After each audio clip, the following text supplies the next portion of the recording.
Live from ZTN Studios in Harare, Zimbabwe. Welcome to the Mint Special. Our discussion this afternoon, Informal Sector Economy, Challenges and Lessons to be Learned. This broadcast is brought to you by Zimpaper's TV network ZTN and our partners, Labour and Economic Development Research Institute of Zimbabwe, Ledriz. Now please keep your comments coming in on our show, on our Facebook page, Zimpaper's TV network, or also on Twitter at ZTN News. And also please tune in to Economic Panorama on Capitalk every Thursday at 7 p.m. Hello, I'm Andy Hodges. The COVID-19 pandemic has hit Africa at a time when the region is experiencing modest economic growth. What compounds this is a recognition that recent growth in Africa has been due to growth in sales in commodities, services and manufacturing, and including mining and agriculture, the sectors that are and can operate largely in the informal sector. The ILO 2018 report indicates that informal employment is the main source of employment in Africa, accounting for 85.8% of all employment. In other words, informal economy in Africa is not a marginal phenomenon, but rather the space where the majority of working men and women sustain themselves. Joining us this afternoon to discuss the informal sector economy, challenges and lessons to be learned are Minister Stembiso Nyoni, Zimbabwe's Minister for Women Affairs, Community and Small and Medium Enterprises Development; Nyasha Muchichwa, economist researcher at the Labour and Economic Development Research Institute of Zimbabwe, Ledriz; and joining us virtually later in the show is Tsitsi Valet Machingauta, founder, Women's Farming Syndicate. Minister, Nyasha, welcome to the Mint Special. Thank you. Thank you, Andy.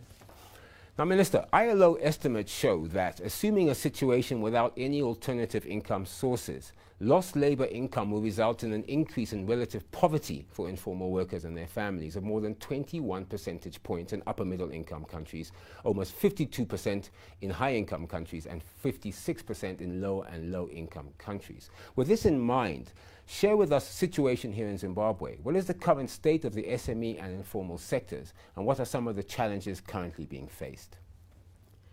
I think before COVID-19, everybody is aware that the informal sector was really, or still continues to be, key to the livelihoods of most people in Zimbabwe. And it provides about 75% of the jobs.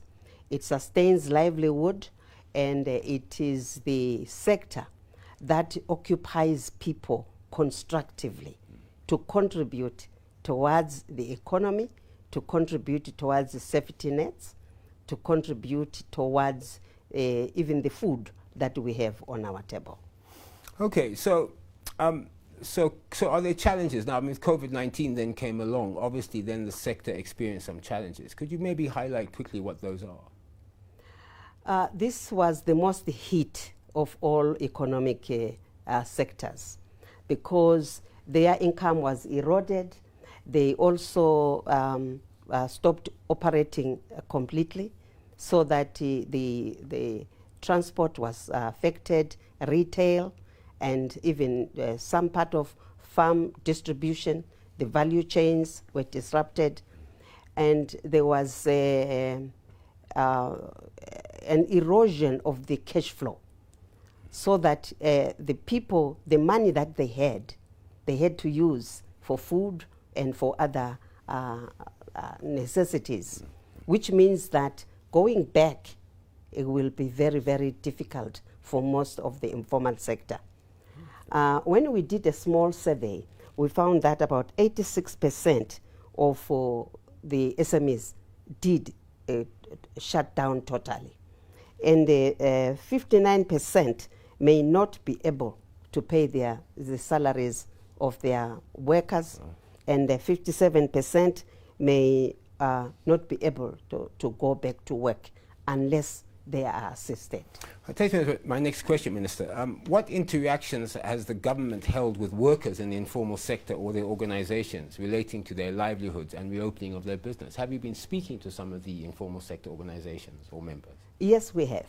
We have a chart with all the leadership in the informal sector, all the association chairpersons in a chat with the director of SMEs. So they've been sharing their challenges, they've been sharing the problems they are facing, but also positively fostering solutions the way they saw things could be done and done better post-COVID. Now, Nyasha, restrictions on the movement of people and the sudden stoppage or severe downscaling of economic activities to contain the spread of COVID-19 has resulted in an immediate loss of revenue for informal economic units, as the Minister was saying. Given that they have no savings or other financial cushion, most owners of informal enterprises may have no choice but to use their tiny business capital for consumption. Is a culture of savings important, and why? And can it help to alleviate poverty? Thanks, Andy. I think the culture of saving is very important, not only at the individual level, but also at the national level. Like what the Minister has highlighted, that more than 50% are not going to come back even after COVID-19, because most of them have already been eating into their working capital, eating into their capital, because they did not have the savings. If they had savings, they would be using the savings now in this time of turbulence. But now, because they don't have savings, they are eating into their working capital. And at the end of the day, they can't come back and they can't revive their businesses after COVID-19, after this whole situation. And what makes it even worse is that if you take what the Minister has said, that they've done a survey, this is, if we take the survey from when the lockdown took place and now, and 50% are not going to come back. What if we continue with this lockdown probably for the next 2-3 months? We will get those numbers increasing. So this is where the issue of having savings and having a culture of savings becomes very important and very critical to say, because when you are saving, you are saying, for the day that I'm in a crisis, I can draw on this. But most of the workers in the informal economy, most of them, if you look, where on day-to-day, hand to mouth. You make a little profit today, you buy, you don't even keep it as profit. You buy bread, you buy milk, you buy what is required at home. And there was a time that we did a study, interacting with women in the informal economy, and we were asking them, how do you calculate your profit? So you discover that they calculated their profit vis-a-vis them having the ability to go and buy the same products again and replenish their stock. So there was no profit to talk to. So I think this is where it becomes important to have financial literacy also, especially for workers in the informal economy. As a nation as a whole, we need that to say, how do we calculate our profits and how do we make sure that we have savings? But very quickly, to be fair, with inflation at over 700% and prices of basic commodities going up, it would be very difficult in that environment to save, would it not? Yeah, it will. This is why I'm saying we have to look at it at the national level also to say, are we as a nation promoting savings? Are we as a nation allowing people to save? And not only that, the inflation figures. If you look at people who are keeping their money in the banks, if you look at the bank charges that were there, you lose more money putting it into a bank than keeping it by yourself. So the culture of saving is not there, and the environment is not allowing people to save. Minister, what strategies, financial or otherwise, outside of the Zimbabwe $500 million stimulus package announced recently, is the government implementing to ensure that SMEs and the informal economy can and will contribute significantly to the national economy? I think we've had several strategies. In the short term, we have been in touch with the informal sector, especially their leadership, to try and chart a way forward together. And we are also mobilizing other stakeholders and different ministries, because really what has been bedeviling the SMEs is lack of infrastructure, workspace. Where do they work from? And also, I think very shortly, we need to reinforce the indigenization law that says certain sectors are preserved mainly just for Zimbabweans, such as retail. If you go into Greater Harare, Greater Bulawayo, in these inner cities, you'll find that there is a lot of space. A lot of foreign people are trading there, while our people are trading outside. So I think as a ministry, that's one of the strategies where we need to really renegotiate with the local authorities to make sure that spaces are made available. I think you are aware that there was a cushioning grant which was administered by the Ministry of Labour That was on the short term. Long term, we have a strategy of making sure that SMEs are registered, making sure that they are licensed, and they keep the public health guidelines. As the president said, they can now go back. So we're working very closely with them, their associations, but also with the local authorities and other ministries, relevant ministries, to make sure that we don't go back to the old disorder. That as we try now to relocate and the SMEs to go back to work, we assist them to go to better places so that we maintain dignity of work. We have been talking to vendors associations and the informal economy, and one of the criticisms is that registration fees or formalization is just a form of taxation because they get nothing back from local authorities. What would be your comment to that? Yes, I'm totally with them. And I think that when we take some taxation from people, invest back. And this has been our debate, a continued dialogue and discussion with local authorities, that they get a lot of money from the informal sector. And I think on a long-term strategy that we have is that we want to engage them, the local authorities and the informal sector, because really, let's take it, they are business people. Some of them have got a vision of where they want to go and what they want to do, and what infrastructure they want to work in.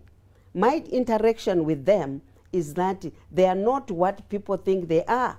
They are serious, dignified human beings that want to earn money honestly.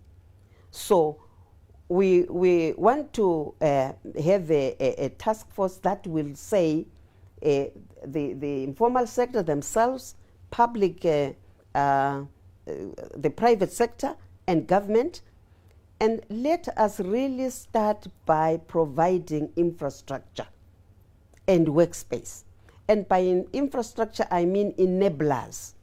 I think it's unacceptable for a business person who has come out of a house and said, I'm not going to steal, but to make money honestly, to be working under squalor. And as a ministry, we were not responsible for providing workspace.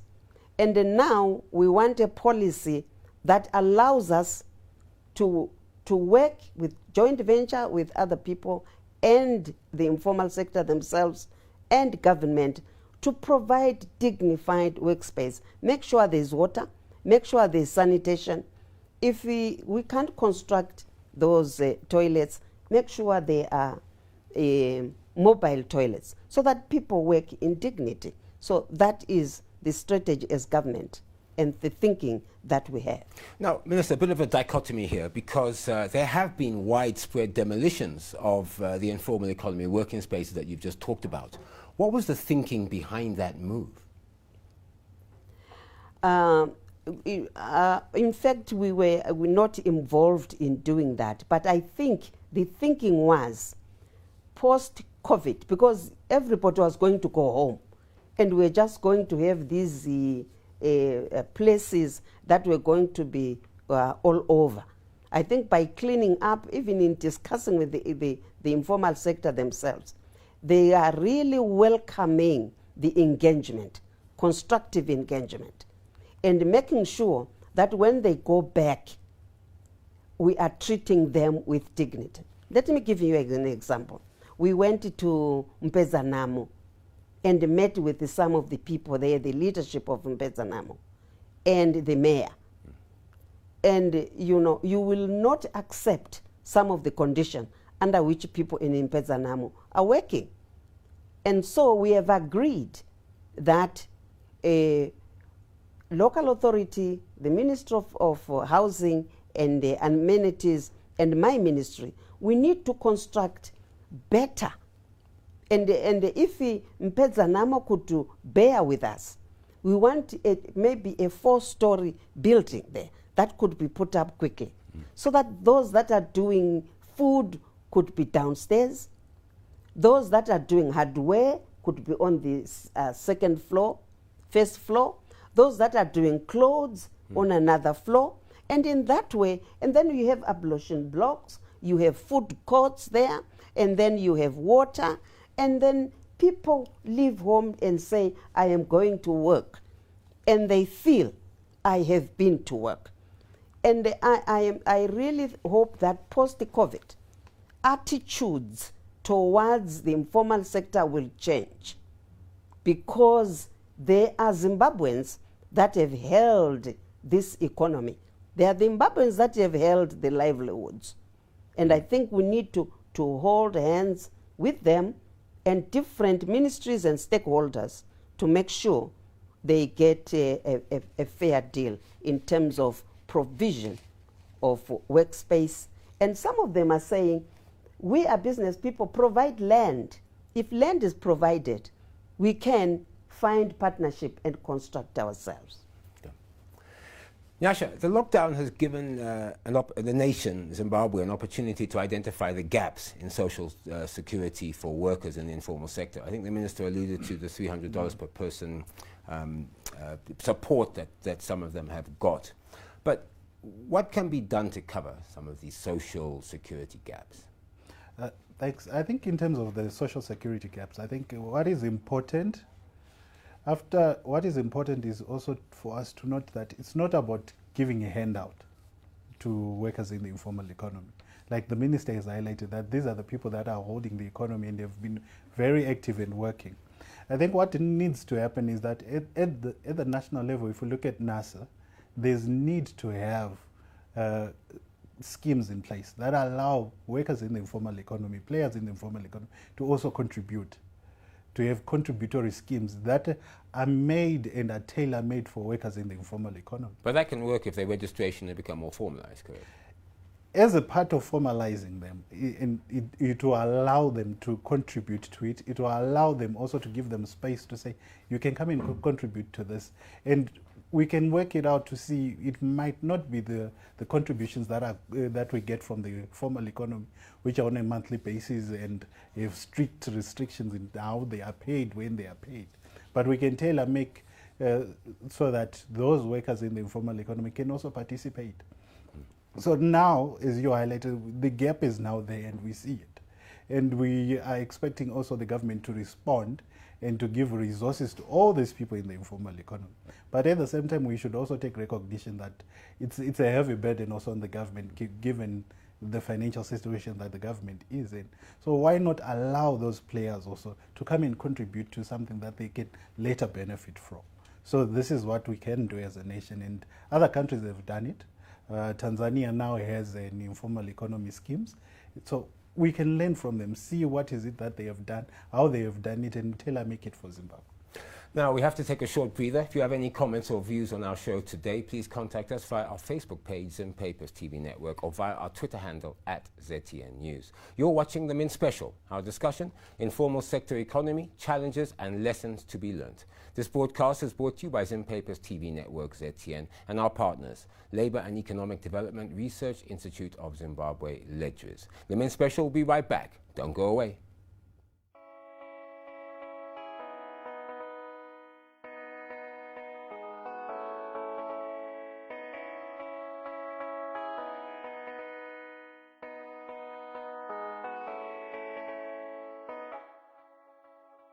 Life will never be the same again. Absolutely. How do you tell someone in Bari or in Soweto that they should exercise social distancing? Every single one of us, barring a few, are praying more. What is the health economic cost of what we are trying to achieve? I don't know whether his chairman knows he runs at about 9 in the morning. Yeah, I've just got symptoms, so I just called the doctor and he just advised me to have to stay at home, eh?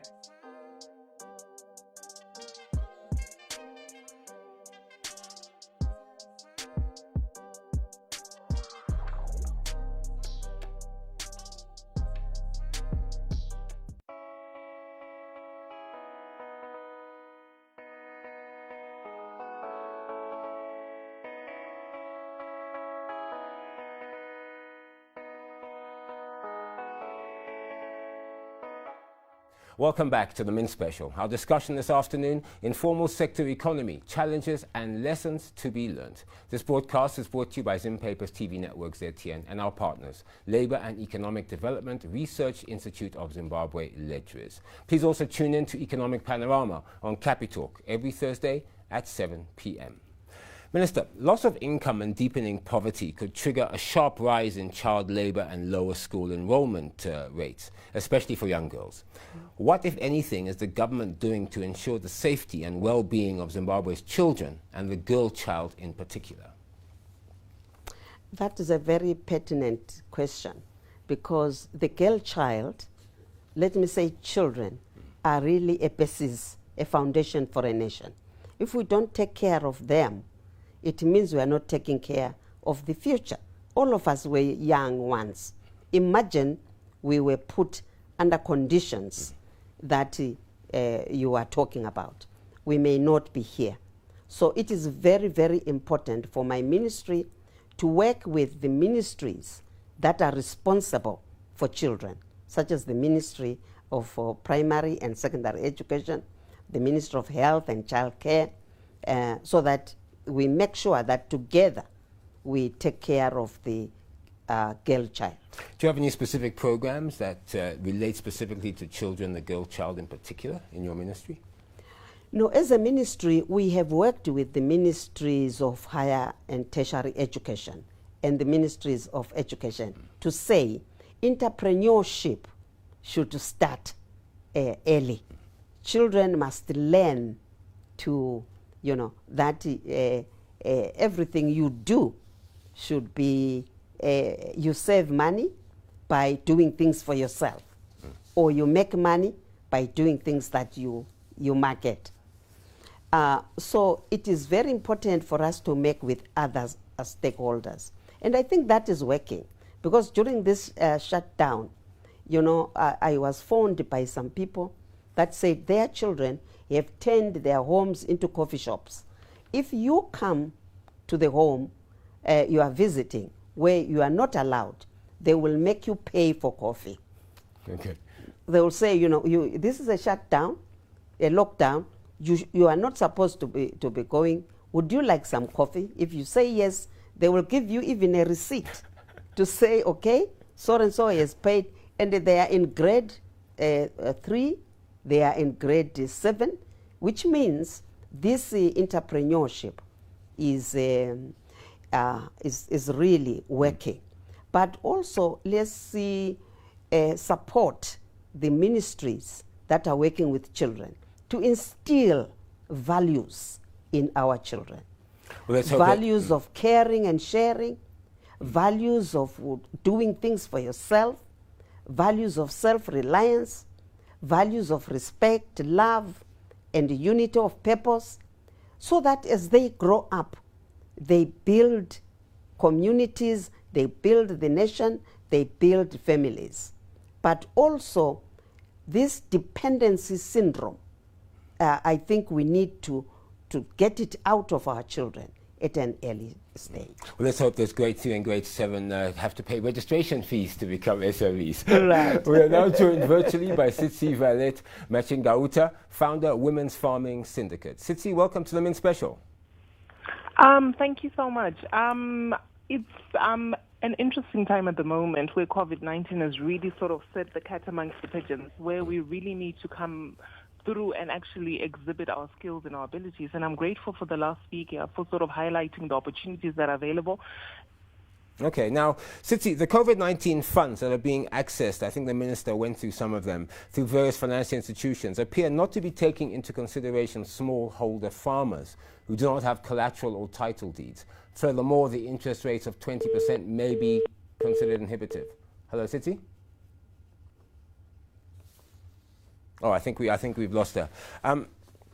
Minister, it's interesting because our guest, Sitsi Machingauta, is founder of the Women's Farming Syndicate. Yes, so, of course, one of the issues is the ability for her members to access finance for the stimulus package, the 500 million and so forth, because it's hard for them. They don't have collateral, they don't have title. And I think that's one big area in the informal sector, this issue of collateral and the ability to raise finance from financial institutions. No, I think I would have loved to talk while Tsitsi is hearing, because really she's doing a good job. She's doing a fantastic job, because that's where any industry begins. That's where any economy begins, in production and in agriculture. So the 500 million, we have divided it into 3 segments. There is what we call the green field, which will be the women like the ones that she leads and who are in agriculture, and they just want to start growing vegetables for the market, or potatoes, or whatever, or to buy and sell. That one we will not need any collateral. They can come in groups of 2 or 3 and guarantee each other. Okay.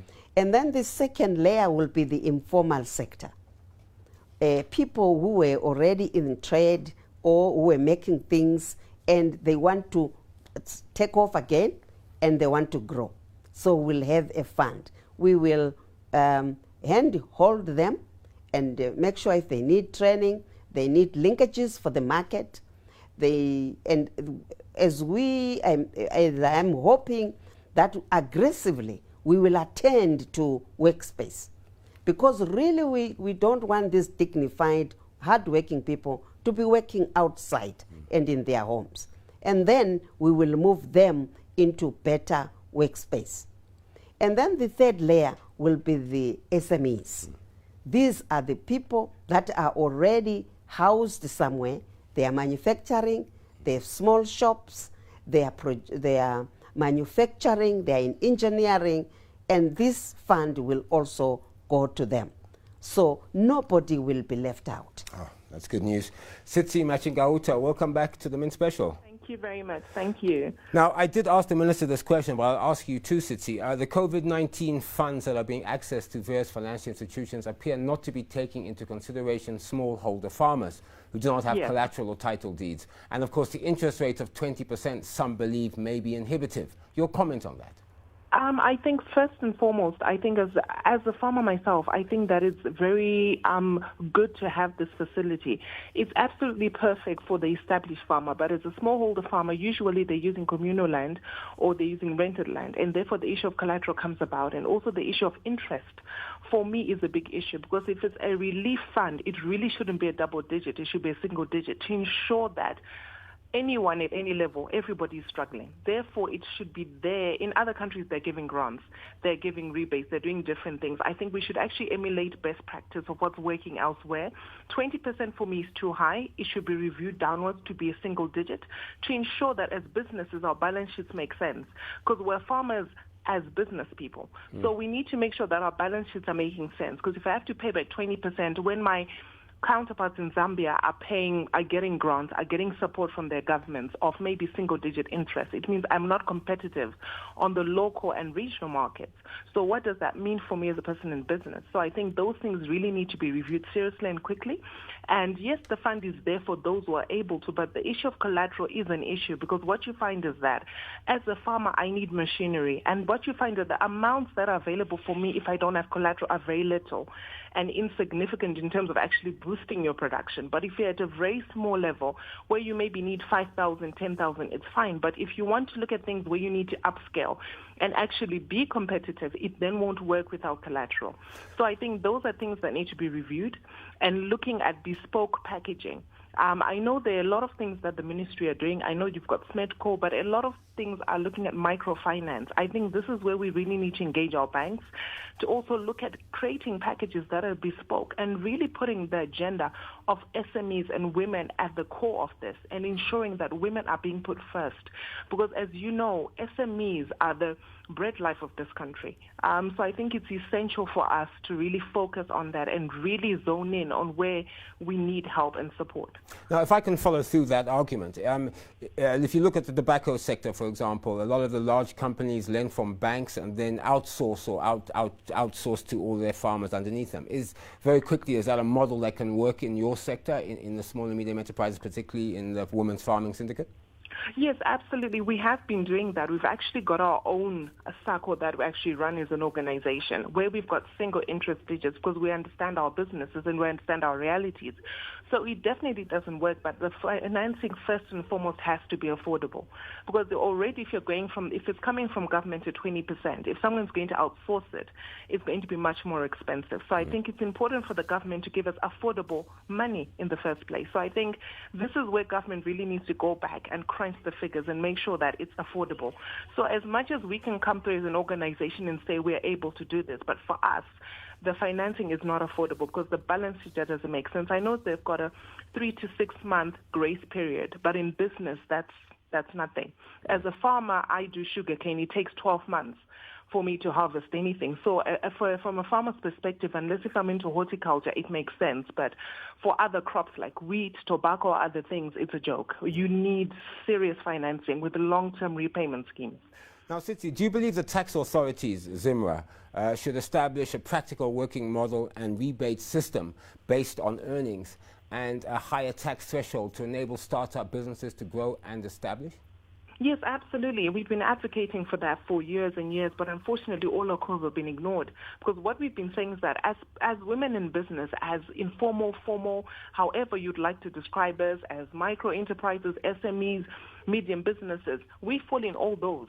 The reality is that we want to pay tax. We participate. Most 80% of our members have tax clearances because we trade, we export. But the reality is that the 20% actually want to participate meaningfully. But the issue is that the tax regime is not practical. It doesn't look at the reality of the small person on the ground.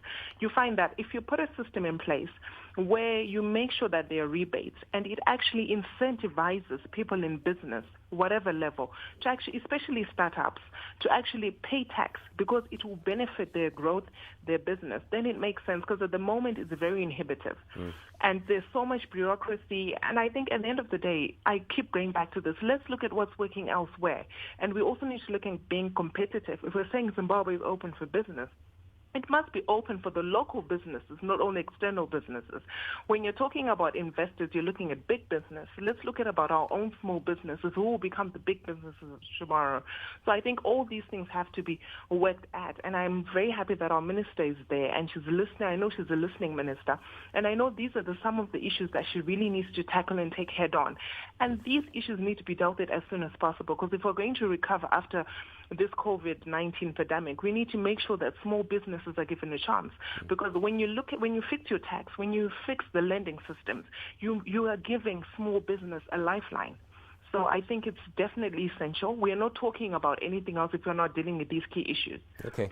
Now, COVID-19 has affected yields that has led to huge losses. What measures have been put in place to limit post-harvest losses and promote value addition for targeted markets? Okay, for us, what we've been doing a lot of training for member sister organizations, and the ministry as well has been supporting very well in terms of ensuring that we're looking at post-harvest losses, looking at value addition, looking at drying vegetables, looking at creating purees, looking at creating byproducts, and also looking at other crops that we can actually grow, integrating other things, and also accessing new markets. So one of the challenges that we have is then accessing the workspaces. I know our minister said something about availing workspaces. We have a lot of farmers who've grouped, who've got hectares and hectares of produce, but they don't have any way to process these items or even access. I know there's the waterfall center, but the issue with such a center is that it's remotely dislocated from the reality of a farmer. If I'm in Domboshava, there's no way I can travel with my produce to waterfalls. These technologies and this machinery has to be put where the farmers are. So these hubs have to be practically in the districts where the farmers can access. And also look at road linkages, looking at affordability. So I want to ask you about that because obviously under the new normal, what measures have been put in place to ensure that women and smallholder farmers can access markets, particularly with regards to road linkages? I think in terms of road linkages, to be fair, there really isn't much. It's about farmers coming together to create their own mechanisms. I know I have a lot of farmers who are hiring trucks, hiring vehicles to ensure they transport their produce from point A to point B. But there's also been decentralization in terms of tobacco farmers, but nothing really has been done to really promote the farmers' markets. because that's where a lot of smallholder farmers need to take their produce to. So this was an opportunity for especially our Ministry of SMEs to really look at reviving the old farmer centers to ensure that our supermarkets are actually incentivized to buy from local farmers. To promote buy local shouldn't be just nationwide. It should be sectored, looking at the district, looking at the community where these supermarkets, these chains, whatever organizations are, promotes them to buy from local farmers. That's how it works, because we can't all be going to Mbari. We all can't be going to the different markets, the big markets. We need to be looking at selling locally to our local clinics, our local hospitals, our local prisons, all the different companies. There's so much business happening, but unfortunately, as smallholder farmers, we're cut out because all the big players are coming in. They're not affected by the logistical nightmares that cost money. They've got the haulage systems in place, but we have to go and hire from third parties. So, of course, the cost is astronomical. So I think these are practical issues that the ministry can literally change overnight. These are simple things that can be done in a very short space of time. So it's about looking at practical steps to ensure that farmers are surviving and then the country is being fed locally. There's no need to export when you support the farmer correctly. Tsitsi Valet Machingauta, founder, Women's Farming Syndicate, thank you very much for appearing on the Min Special. Minister, just a recap on some of the things that Tsitsi said, which I picked out, which I thought were quite interesting. First of all, of course, the issue of collateral and title deeds is a problem for small-scale farmers, smallholder farmers. She also called for single-digit interest rates on the facilities rather than the current around 20%. She also talked about Zimra maybe increasing thresholds, a higher tax threshold for small-scale farmers in particular, and also looking at models and rebate system to look after them.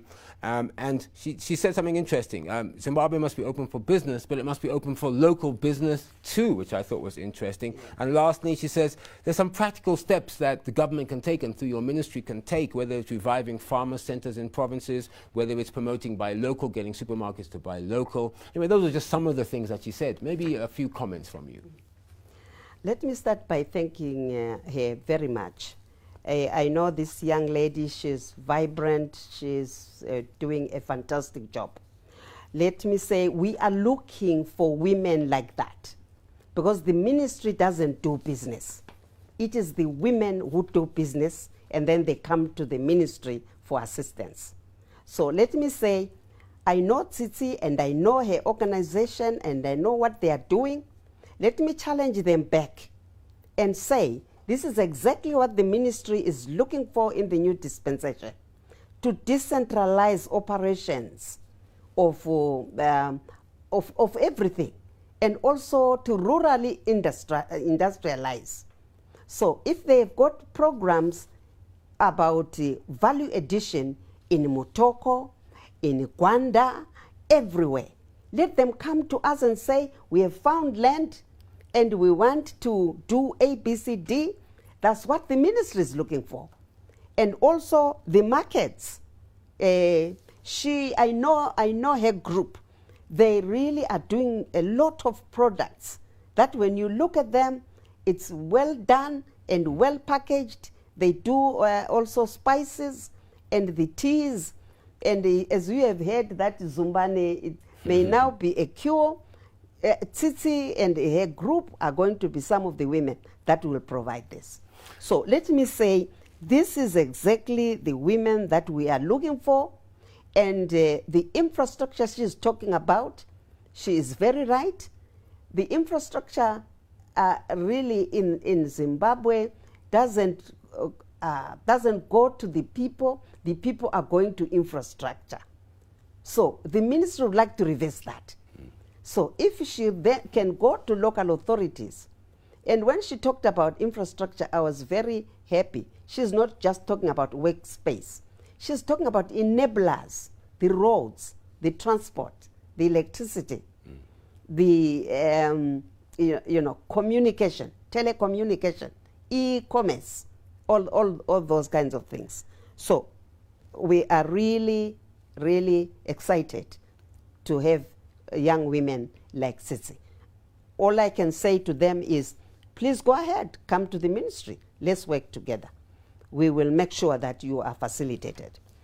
In terms of the collateral issues and also the interest rate. I want to agree with her that this is what we have been fighting for also as a ministry, that banks should avail special interest rates for SMEs. But fortunately, as you know, that His Excellency, the President, launched a women's bank. This is a bank which we would like women like her to go and sit down with them and make sure that they are lobbied because they have got government funds. And then we will be able to take that up the stream to say this is what the women want, and the women want a single digit. And we have a fantastic CEO, Dr. Marikanda, who really will be very happy. But I think in talking with her, she was also cognizant of this, that the interest rates are too high, and I think that she has got different thresholds of interest rates depending on the categories that I told you about, the greenfield, the informal sector, and also the SMEs. Unfortunately, I don't want to give figures just in case she has been lobbied lower and I'm giving something higher, or she has been lobbied upper. But I think as a bank and as a ministry, we are well cognizant of what Tsitsi has. And you're fighting for the reduction of the interest We rate are fighting across. for the reduction and also the single digit. She is right, because it's too high and women cannot afford it. And she's correct. Let's focus on women, because women are the people that really are taking care of the household, the community, and the nation. And women are honest. When you give them money, they pay back. They don't take it emakoneni here and there. They take it straight to where it should go. So she's spot on. We need to support women, and the agenda, she says we should create an agenda, women first. Indeed, we are a Minister of Women Affairs. Our mandate is to serve the women. And during COVID, I'm glad to say I was on telephone calls to almost all leadership of women. And they were giving me ideas, they were giving me feedback of what they were doing in the lockdown. And let me tell you, this lockdown has done a lot for women. It has disadvantaged them, yes. It has eroded their incomes, yes. But they've been more creative than men. You go to their homes today. Most of the women have revived their vegetable gardens. They have redecorated their homes. They are making the masks. They are they've changed their gardens. They are doing all sorts of things. And the women that I'm in touch with, I get really, really excited. And Tsitsi is right. The women should be an agenda, not only for the ministry, but for the whole government and for the whole nation. Because where they touch, a change, positive change happens. We'll have to take a short breather. If you have any comments or views on our show today, please contact us via our Facebook page, Zim Papers TV Network, or via our Twitter handle @ZTN News. You're watching The Mint Special, our discussion, informal sector economy, challenges and lessons to be learnt. This broadcast is brought to you by Zim Papers TV Network, ZTN, and our partners, Labour and Economic Development Research Institute of Zimbabwe, Ledriz. The Mint Special will be right back for our final segment. Don't go away.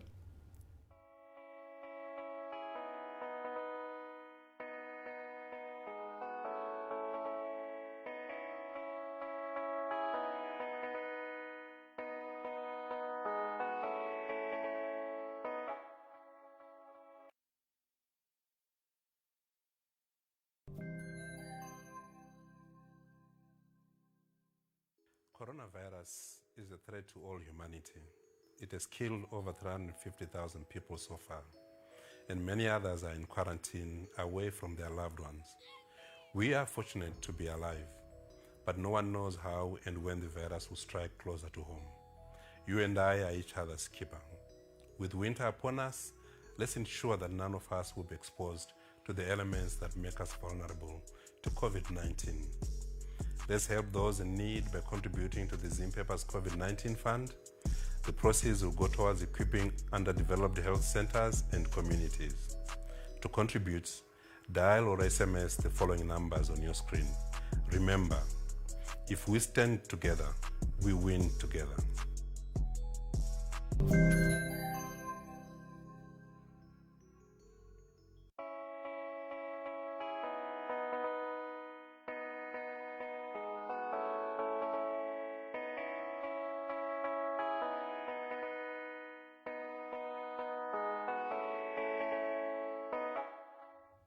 Welcome back to the Mint Special. Our discussion this afternoon, informal sector economy, challenges and lessons to be learned. This broadcast is brought to you by Zimpaper's TV network ZTN and our partners, Labour and Economic Development Research Institute of Zimbabwe, Ledriz. Please also tune in to Economic Panorama on Capi Talk every Thursday at 7 p.m. Nyasha, logistical challenges within supply chains, particularly cross-border and domestic restrictions of movement, may lead to disruptions in food supply, undermining workers, informal workers' food security. What measures can be put in place to minimize this impact? I think, as highlighted, the COVID challenge has also given us an opportunity to identify gaps, not only in terms of social protection, but also in terms of the value chain. And I think it is important for us as a country now to have well-developed value chains from agriculture all the way to manufacturing, and they be clear in terms of how we handle and how we make sure that all the produce is not lost in the process. We were doing a survey and we were looking at the horticulture sector, and some farmers were highlighting that they were losing out in terms of their tomato production. They were not able to access the market. They were not able to even go to their clients and provide this. And they lost out in terms of the revenue and in terms of their harvest. But if we had a clear value chain in terms of what is the next process and how can we get to that process, it will not only allow for us not to lose out in terms of our produce, but it will also add value and add extra income to our farmers and our small-scale producers. It will also allow us as a nation also to look at it and say, how do we make sure that people do not lose out? I think it is also important that we look at it also to say, how do we make sure within the value chain everyone gets their value? Because we have noted, if you have been following the production of cotton, the end seller was getting more money than the producer through the value chain. So how do we make sure that these value chains are clear, and how do we make sure that people benefit the value that they should be getting within the value chains? So now, with COVID, with the coming in of COVID, there was a disruption in the value chain, but this disruption in the value chain is also something that we have to look at, because most of the people did not understand how to get into the value chains and how to make sure that they beneficiate from these value chains. Yeah. Minister, you heard what Nyasha said about value chains. I'd like you to comment on that. But also as well, one unintended downside of the lockdown, of course, was the surge in unemployment or underemployment. What should the Zimbabwe government do to minimize the impact on the informal economy? And what policy initiatives does Zimbabwe have in place to counter this, or your recommendations on how to at least keep employment where it is, or at least grow employment in the short and medium term? Yes, I think I would like to thank you very much. Value chains are very important, but then it depends on who is at what point of the value chain, and what are the markups at each point of the value chain.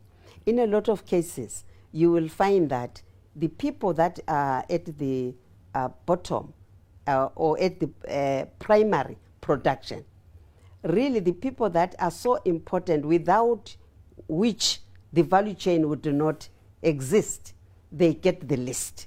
And I think this needs to change, which is what I think Tsitsi was talking about, that it is the woman who wakes up at 4 a.m. and sometimes carries water on her head to go and water this small crop that she needs to market, from the well to the vegetable bed. But she will get less than somebody who has who is now buying tomato puree and then packaging it and selling it. And I think this needs to be looked at by, our industrial value chain. I want to agree with him that but to curb this, now to lead to what we are doing, to curb this, I think we need to empower women and everybody to do the value chains as far as possible.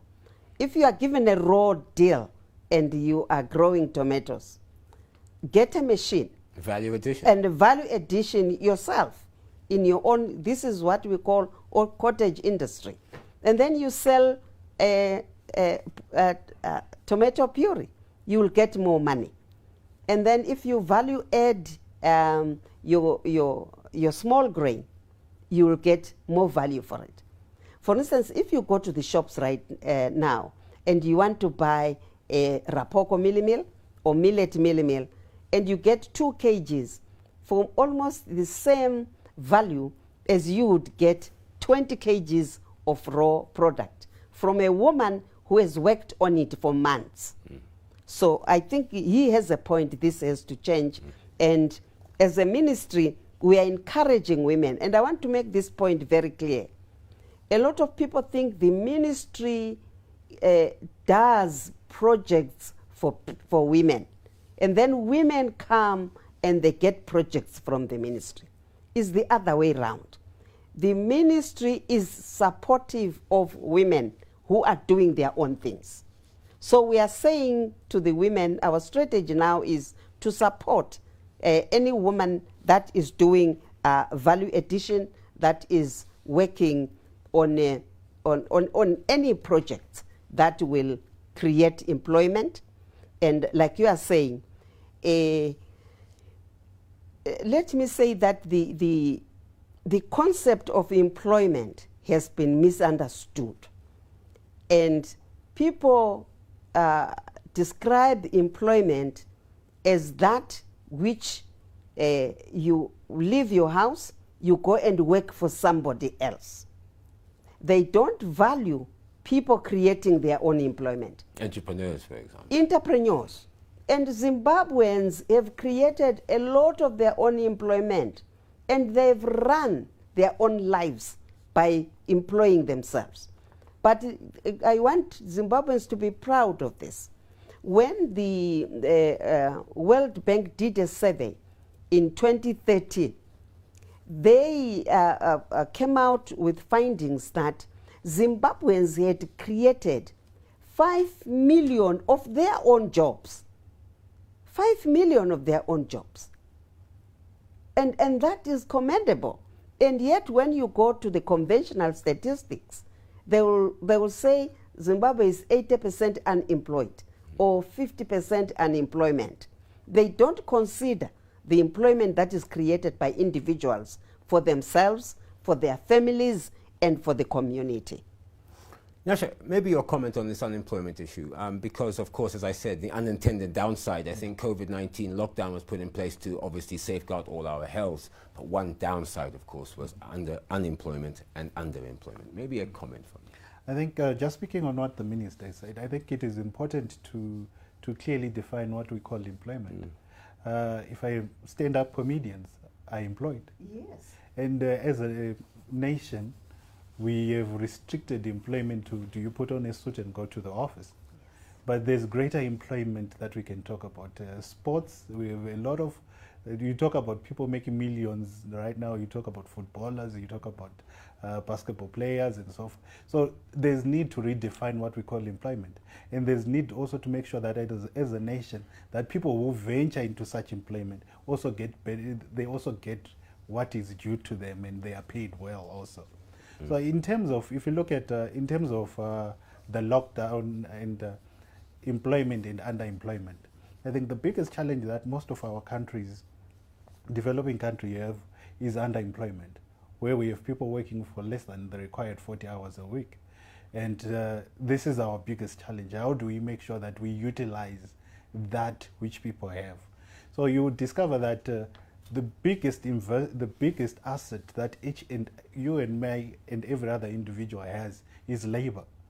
How do we make sure that our policies are proper, that allow people to use that which they have for the beneficiation, not only for the country, but also for them as individuals?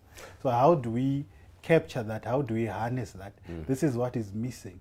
How do we make sure that we have an employment policy as a nation which looks at all these different types of employment and make sure that we maximize and get the best output of our people and make sure that they benefit as the nation is also growing, and not just look at if our GDP is up by 10%, but in terms of employment we are losing out. In terms of social security there's nothing. In terms of ensuring that the people get to use what they have for a productive nation. Effectively and efficiently. Yeah. Minister, we looked around to see what other country, because of course the topic of our show today is lessons that can be learned possibly from other countries. We looked around to see what other countries are like us, and one of the countries we strode upon was India. Yes. Almost 90% of the 500 million workers in India, as the world's third largest economy, are part of the informal sector, contributing at least half of GDP. India announced recently a $22.6 billion economic stimulus package, that's 2% of GDP, including direct cash transfers. With that in mind, what strategies have other countries implemented to build resilience post-COVID-19, especially with regards to the informal economy and SMEs? And does it differ greatly from what Zimbabwe is doing? I think let me really make an appeal to our nation. The other nations have succeeded because they value each other. They value what each person contributes to the economy. In Zimbabwe, we tend to value things from outside and value things that are done by a certain class, but not by others. You see, India has succeeded because of its cottage industry. And I have issues with the people. Take CSO, for instance. It is our India. But look at the where they are working. So I'm saying post-COVID, we need to make sure that the CSOs of this world have got proper infrastructure, and they also are working in a dignified workspace. And so that you value them and value their product.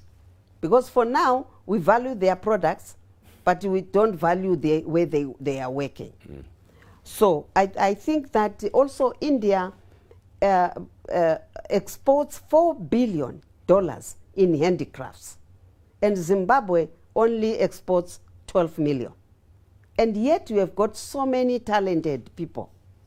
So I think we need to learn from the others.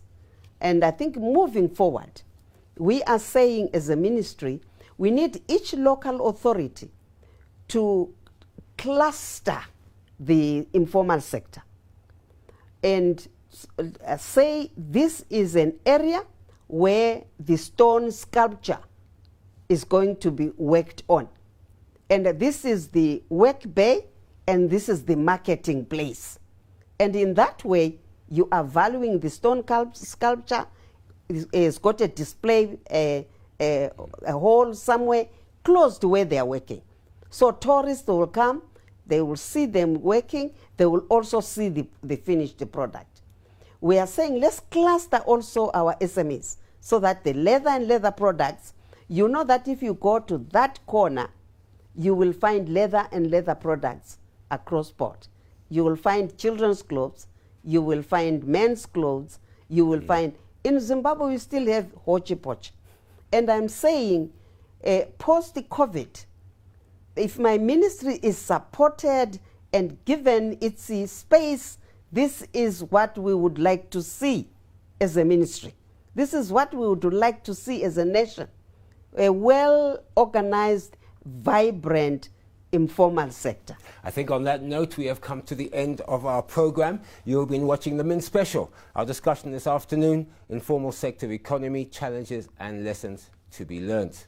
This broadcast is brought to you by Zim Paper's TV network ZTN and our partners, Labour and Economic Development Research Institute of Zimbabwe, Ledriz. Don't miss Economic Panorama on Capitalk every Thursday at 7 p.m. Finally, it's up to me now to thank our panelists, Minister Sitembiso Nyoni, Zimbabwe's Minister for Women Affairs, Community and Small and Medium Enterprises Development, Nyasha Muchichwa, economist, researcher at the Labour and Economic Development Research Institute of Zimbabwe, Ledriz, and Sitsi Valet Machingauta, founder, Women's Farming Syndicate. Many thanks for appearing on the Min Special. Thank you. A final comment. The scope, characteristic and the nature of the informal economy in Africa will determine how countries can effectively mitigate the impact of the COVID-19 pandemic. Government concerns over the informal economy emanates from the fact that the people working in the informal sector are vulnerable to impoverishment, hunger and disease, as they lack the necessary social protection, coverage and support mechanisms if they lose their livelihood. Another way COVID-19 affects the informal economy in Africa is through cross-border trade. In the Southern Africa Development Community, SADC, for example, it makes up an estimated 30 to 40% of total intra-SADC trade, with an estimated value of $17.6 billion. Typically, women represent up to 70% of ICBT in the continent, trading a variety of commodities. A medium and long-term response, which Zimbabwe appears to be embarking on, would be to organize informal economy workers and transition them to formality. In many ways, the COVID-19 pandemic is an opportunity to reflect on the fundamental principles of social justice, one of which poverty anywhere constitutes a danger to prosperity everywhere. It follows then that we are only as safe as the most vulnerable amongst us. I'm Andy Hodges. Goodbye, and you all be safe.